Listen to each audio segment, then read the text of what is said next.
បាទជំរាបសួរអស់លោកស្រីអ្នកនាងកញ្ញាត្រង់ឯកឧត្តមលោកកន្ទាវពុកម៉ែបងប្អូនជាទីគោរពថ្ងៃនេះថ្ងៃទី10ខ្ញុំបាទនឹងក្រុមការងារបាននាំបងប្អូនមកពិសាភោជនីយអាហារមួយកន្លែងដែលទៅតែបើកថ្មីបាទហើយកន្លែងនេះគឺមានអាកាសទេសចរទេសភាពដ៏ល្អនារសៀលថ្ងៃ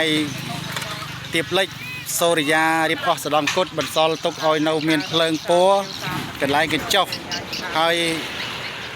អញ្ចឹងយើងជួបអ្នកលក់បន្តិចមើលបងអូនស្រីជំរាបសួរបាទកន្លែងនេះទៅបើកថ្មីហ៎បាទហើយមានអាហារអីខ្លះសម្រាប់ដល់បងប្អូនយើងបាយឆាបុកល្ហុងផាត់ជៀនអូបាទសម្រាប់នេះយើងជារបៀបលក្ខណៈសុកខ្សែតូចតាចเนาะ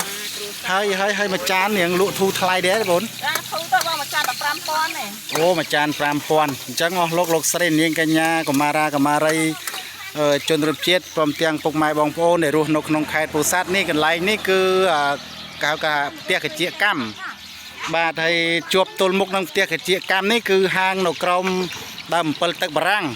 បាទកន្លែងកញ្ចុះក៏មានអង្គុយនេះបងប្អូនយើងមកត្រៀបត្រានេះម៉ូតូបាទនេះប៉ាហើយលោកគ្រូនៅទាំងទូគូក៏អញ្ជើញមកដល់នេះដែរបាទហ្នឹងហើយកន្លែងនេះអង្គុយមានកន្លែងសុវត្ថិភាពទេសភាពល្អណាស់បាទ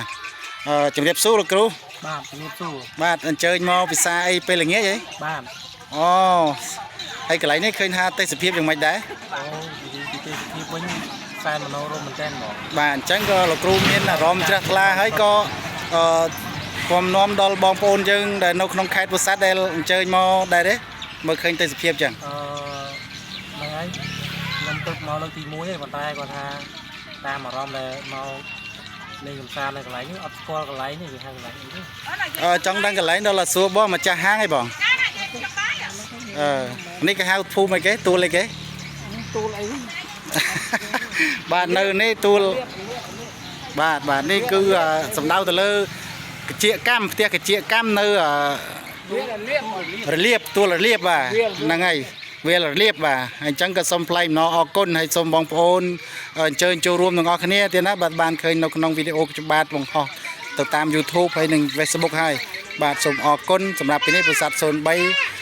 មគោរពជូនពរហើយជម្រាបលាបាទសូមអរគុណ